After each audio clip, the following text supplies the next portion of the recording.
जी chief minister साहब ने जैसे ही वोट उठाया था तो उनका पहली तरजीह थी लॉ एंड ऑर्डर। ठीक है। और अल्हम्दुलिल्लाह पीपल्स पार्टी की हमारी क़यादत ने लॉ एंड ऑर्डर के लिए मुझे चुना है एज ए होम मिनिस्टर और लॉ मिनिस्टर।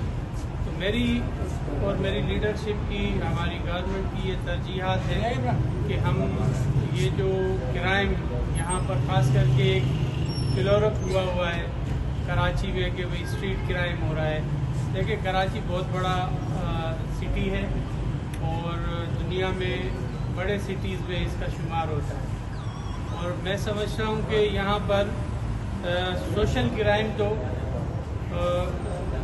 होते रहते हैं क्योंकि एक सोशल चीज़ें हैं, लेकिन हार्ड एंड क्राइम जो भी है, जो भी स्ट्रीट क्राइम, जो एक मैं समझता हूँ कि एक टाइम बिंग ये होते हैं और उसको कवर करना है हमने। और इसमें ज़रूर हमारी पहली तरजीह कराची है। कराची के साथ अपर सिंध हमारे तरजीहात में शामिल है कि अपर सिंध में जो एक